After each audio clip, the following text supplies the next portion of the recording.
Good morning, card community. It is RJ, and it is time for the Sunday Trivia Recap. Hooray! Loud applause, fireworks going off, nothing but excited people cheering and jeering and loving life to its fullest. So let's get to it. We had a lot of great questions last week, so we're going to go through them one by one, give you the answers to all the trivia questions. It was a week of baseball slang, terms that we use regularly in baseball, trying to determine the origins thereof. All right, so let's get started. Monday's question was, what is chin music? What does that mean? The prize, 2022 Diamond Kings Aaron Nola, the Blue Artist Proof version. This is last year's Diamond Kings release, the Aaron Nola card. Everything I put up for a prize last week was celebrating my Phillies as spring training is upon us.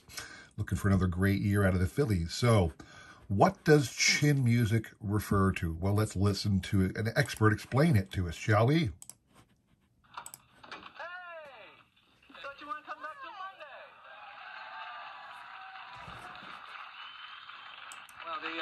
The camp ended a few days early. Why? Well, there was an incident. What happened? I punched Mickey Mantle in the mouth. What? Yeah, I punched him, and they took him to the hospital, and then they canceled the rest of the week. You punched who in the mouth? Mickey Mantle. What happened? Well, we were playing a game, and, I was pitching, and I was really, throwing some smoke. And Joe Pepitone, he was up, and man, that guy, he was crowding the plate.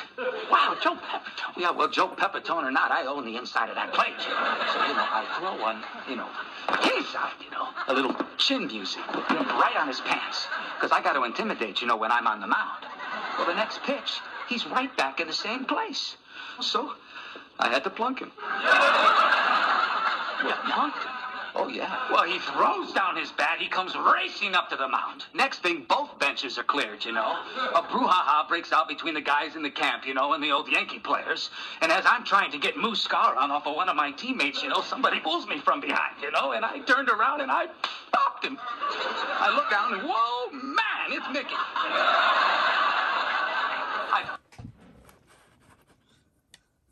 Our first guest is an Academy Award-nominated actor who stars in a new film. So there you have it. Chin music is a high inside fastball at a batter, pretty much dedicated to, pushing him off the plate, intimidating him a little. And that was a perfect explanation as far as I'm concerned right there. So the individual on the board right here threw out a guess to that question.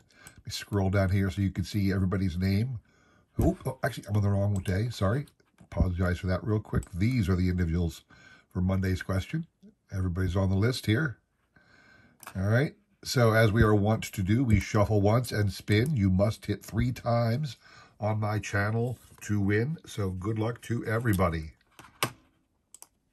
I was going to stop by the local LCS this weekend to get some stuff. They have my local card shop has a table they put out every day where you, it's a $5 table. Everything on the table is $5. Usually things that are barely worth $5, most are only worth $1, but some people have the money to spend. But something I had failed to realize is it's not just a $5 table. It's buy 5 items and get 5 more free. So really, it's everything on the table for $2.50. So I went there to look at the table, and as I just pulled up and parked and looked, and it was the same old boxes they've had for a while now. So I know there was nothing good in there. So I'll have to wait another day. Maybe give them a couple weeks, maybe a month or two, go back and look at the $5 boxes. So we'll see about that.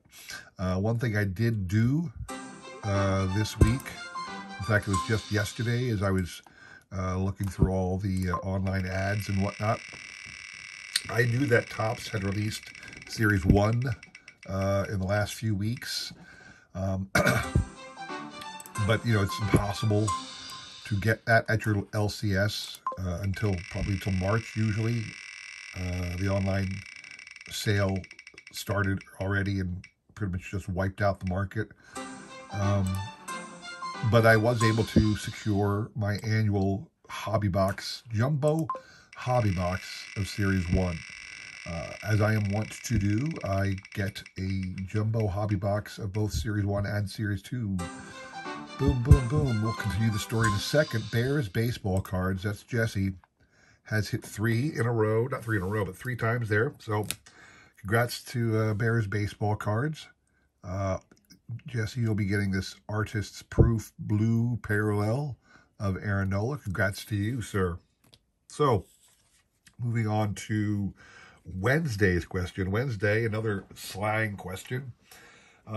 People who are very familiar with the game of baseball and, well-versed in its slang will know that the catching equipment, the tools, the equipment that the catcher puts on to protect himself, are often called the tools of ignorance, and it's just a slang term used to describe the equipment. You could say it's because who would be stupid enough to stand behind a person throwing 90 miles an hour and catch the ball with a guy in front of you carrying a wooden club swinging at it that might deflect the ball just enough to hit you square in the face.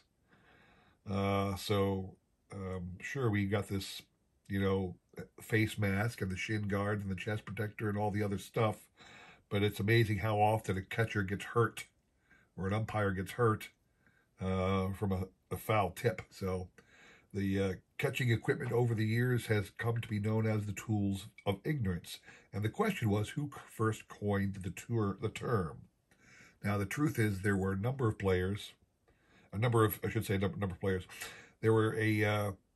were 2 different individuals who are often credited with it. The most popular version says Muddy Rule, who was a catcher back in the 20s and 30s. In fact, here's his stats. All the way back to 1915 was he playing in games. And it's interesting, his real name was Harold, but look at the spelling of his name, Herol. I'm not sure why his family chose that spelling, but Muddy Rule is typically credited with coining that term, first using the reference. But Bill Dickey also sometimes gets the nod, the great longtime catcher for the Yankees, Hall of Famer. So those are the possible answers. We're going to go to Wednesday. Everybody on this list hazarded a guess. Bears baseball cards, you are out. You cannot win but once a week on my channel. Everybody else is in. We will shuffle once and spin. Good luck to everybody on this one. The prize you are going for on this one, 2 2021 Allen and Ginter cards. One is the Alec Bohm rookie card. The other is a great Zach Wheeler card. So 2 2021 Allen and Ginter cards, one being a great rookie. Certainly, of course, my Phillies. So getting close to spring training. Let's go. Shuffled already.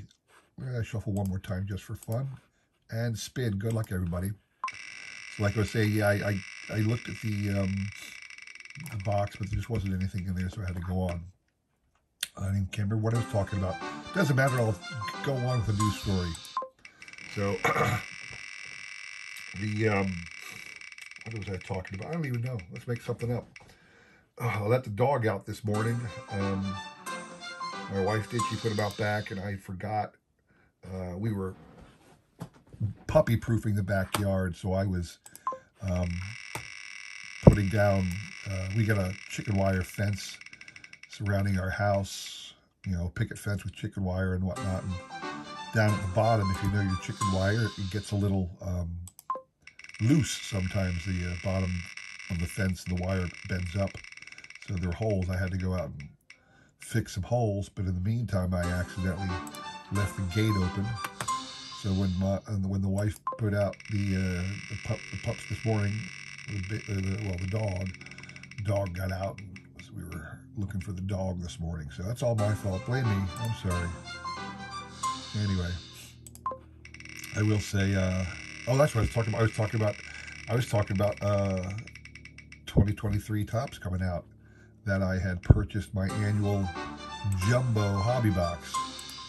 That's what I was talking about. So yeah, 2023 Topps is out and about. I don't know. I haven't seen any channels. I haven't looked, really. I haven't looked at a lot for a while on channels. But I haven't seen many people ripping it. I have seen a couple people showing off the design. I know Doug over Don't Talk to Robots. Shout out to Doug.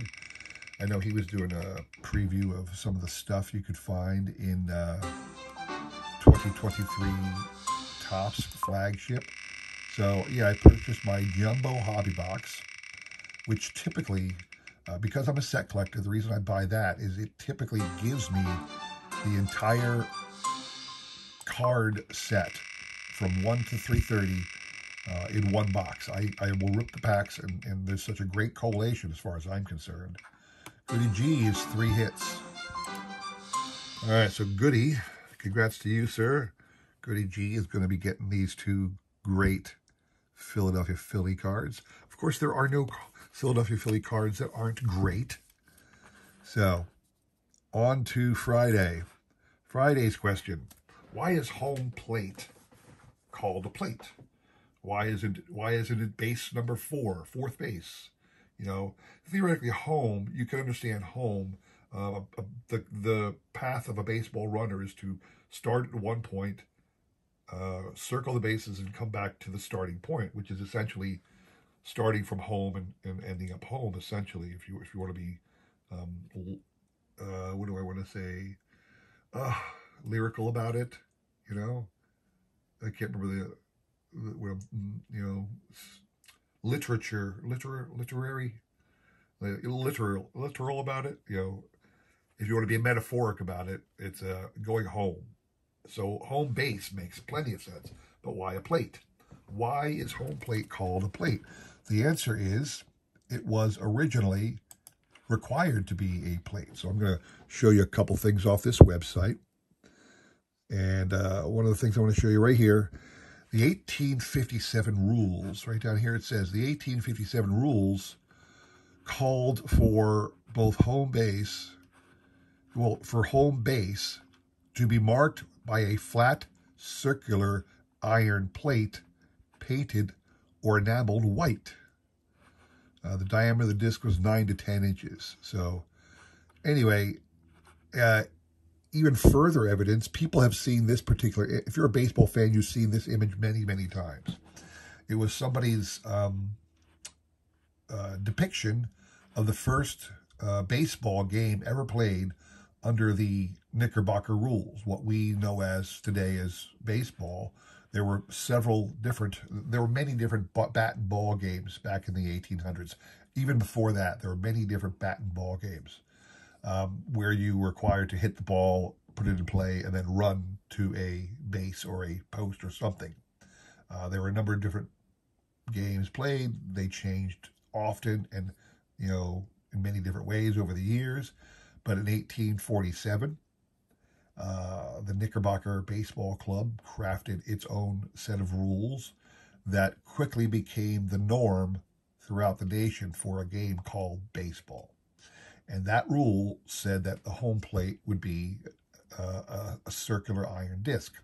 And this depiction, again, is an artist's rendition of the first game played between 2 rival teams, the Knickerbockers being one, the second being a group of individuals that just kind of, they found 9 other members of the society of the area they lived in to play against them with the new rules. And it happened in the Elysian Fields over in Hoboken, New Jersey. And this is a depiction of that game. And if you zoom in right here, I'm going to do that, to home plate, you will clearly see it was a circle. So at the time, this was drawn in the 1800s. I believe this is like a Currier and Ives print or something like that. Anyway, it was no doubt a circle. The rules called for it to be an iron disc, an iron plate sometimes.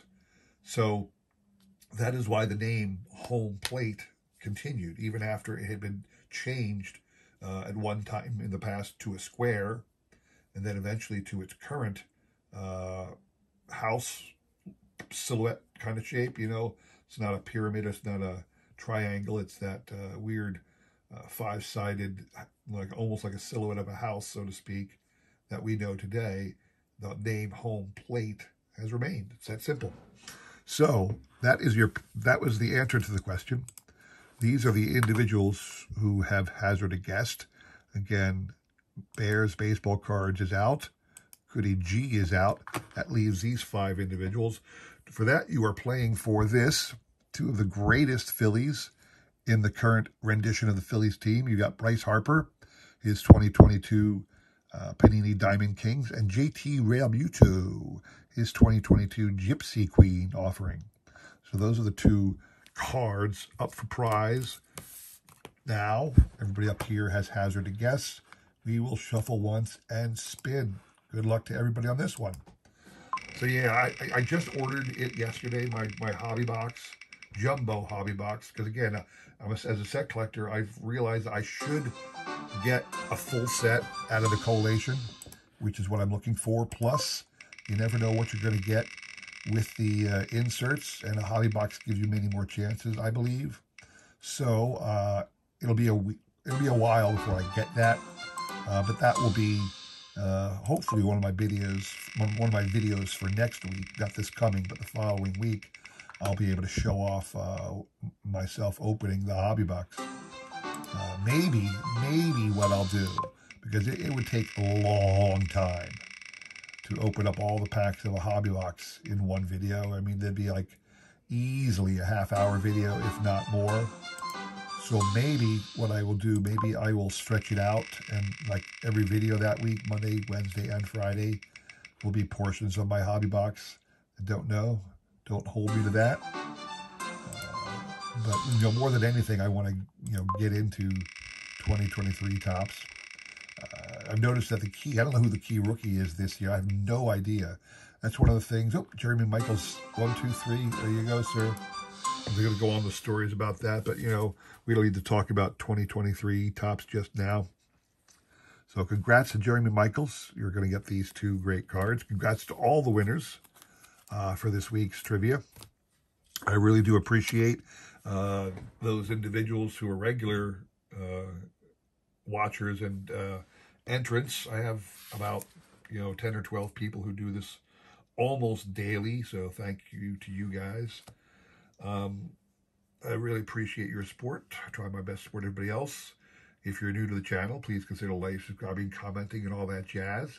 I really do appreciate your support. I try my best to support every other member of this great card community. I got a lot of cool things for you next week, so please stop by, check out the channel again. Shout out to a couple other people. Don't forget Shoebox Legends doing his 500 subscriber contest. And just everybody else who was nice enough to stop by. So I appreciate you stopping by. Thanks for watching, and take care.